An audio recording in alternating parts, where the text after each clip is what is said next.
das comarcas existem os diretores do fórum, que são administradores do Poder Judiciário localmente.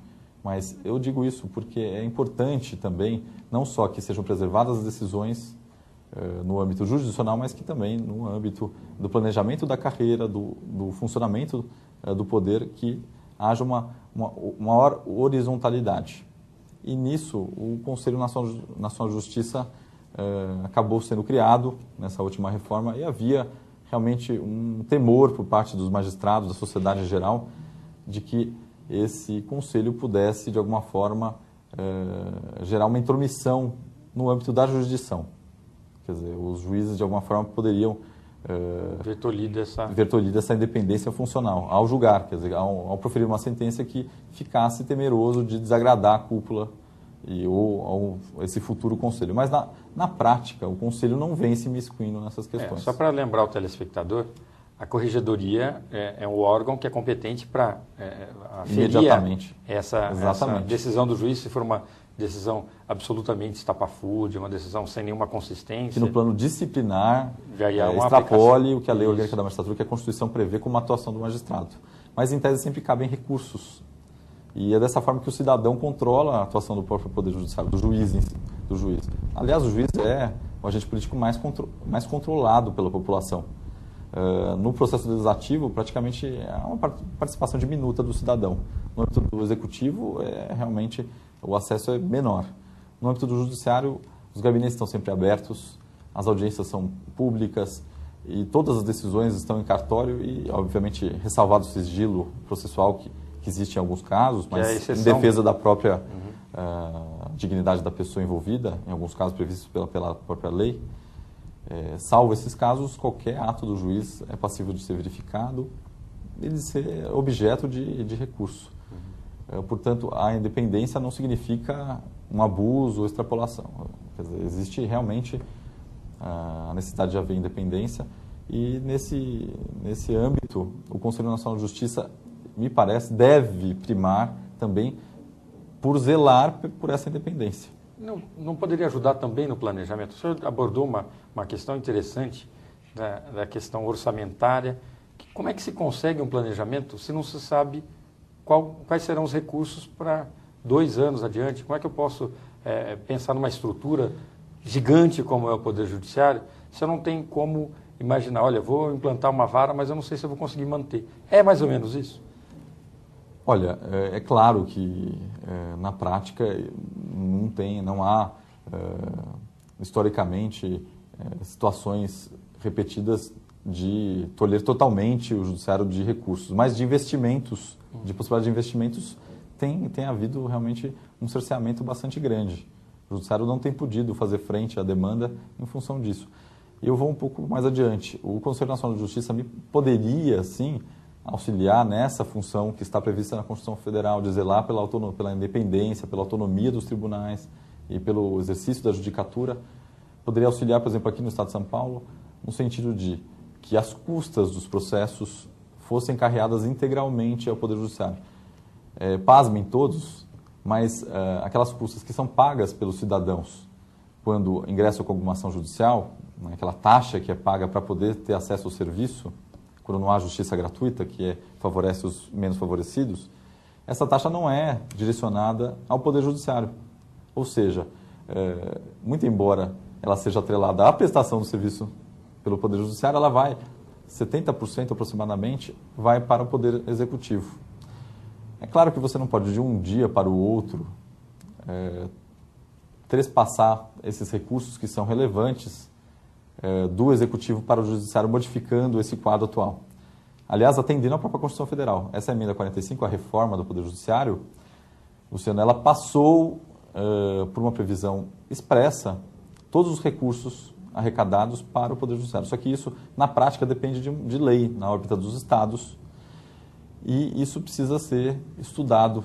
E realmente o Tribunal de Justiça tem procurado modificar esse quadro, mas me parece que uma proposta de lei que preveja gradual modificação disso, aumentando o percentual dessas custas arrecadadas para o Poder Judiciário, isso daria uma real independência para o Tribunal de Justiça poder ter um planejamento mais a longo prazo, porque nós podemos ter então, com base na média das arrecadações, um planejamento destas e dos investimentos que se poderá fazer com esses recursos que vierem ao Poder Judiciário. Neste ponto, fica bastante claro que o Conselho Nacional de Justiça tem uma tarefa hercúlea, porque a atuação é nacional e em todos os estados da federação tem problemas similares. Muito embora aqui em São Paulo os problemas sejam mais acentuados porque a demanda é maior. Eu até vou fazer uma colocação aqui a respeito dessas questões que sempre são mencionadas acerca do número de juízes por habitante, que é sempre mencionado recentemente para dizer que há juízes suficientes no Brasil para enfrentar a demanda, porque a ONU fez um levantamento e há um número, segundo pelo levantamento da ONU, no Brasil teria um número de juízes por 1.000 habitantes, acho que são 7, ou para cada 10.000 habitantes, salvo engano, e que, então, portanto, o Brasil estaria com os quadros tranquilos. Só que isso é um número superficial, porque não se verifica quais são as funções que o Poder Judiciário nesses outros países leva adiante.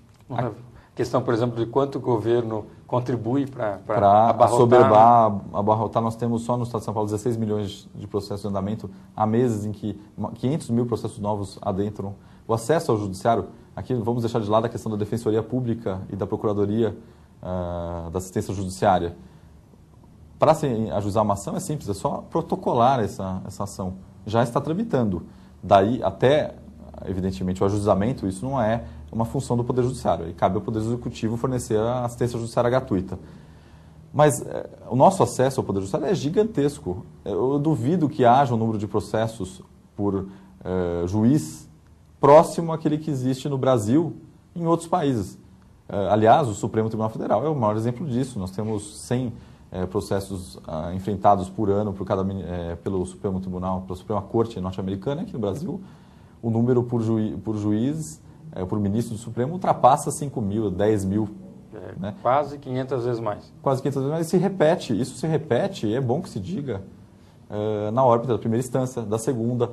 Então, esses números, essas estatísticas precisam ser bem examinadas. Quais os critérios? Não é? Aqui os critérios são diferentes. A partir do momento que nós tivermos realmente um número de processos equivalente, nós podemos dizer que, então, o número de juízes é suficiente. Enquanto a lei permite que todas essas ações sejam ajuizadas, e é bom que seja possível, tem que haver um número de juízes razoável para enfrentar. Mas, como eu ia dizendo, Luciano, não é a meta do Poder Judiciário apenas obter mais recursos. O Judiciário também quer aumentar a eficiência. E, por isso, a informatização vem sendo uma arma, uma ferramenta extremamente importante, e parece que agora o Conselho Nacional de Justiça já tem uma verba para esse fim. E aí é importante também que dentro desse plano da jurisdição nacional que eu vinha dizendo, que o Conselho realmente ajude os tribunais todos a unificarem os programas todos de informática para que o advogado, o jurisdicionado, tenha acesso a uma mesma base de dados. Tá certo. Doutor Regis, infelizmente nosso tempo está se esgotando. Queria abrir um espaço para o senhor tecer considerações finais e agradecer muito a presença do senhor no nosso programa. Eu que agradeço muito, fiquei realmente muito bem impressionado com esse programa desde o início, desde as primeiras vezes que eu já o assisti. E gostaria de dizer também que para mim é uma honra estar junto à PAMAGE, junto ao Dr. Sebastião Morim, que é o presidente, que vem realmente auxiliando o Poder Judiciário a melhorar, e também uma honra também demasiado grande para mim ajudar o Dr. Limonge na diretoria do Fórum de Guarulhos, a comarca que eu gosto tanto, que tem funcionários extremamente operosos, juízes extremamente responsáveis e que me fazem ter orgulho de ser juiz de Guarulhos. Muito obrigado, Luciano. Dr. Regis, nós aqui agradecemos. E assim encerramos o nosso Frente a Frente com a Justiça. Tenham todos uma ótima semana e até o próximo programa.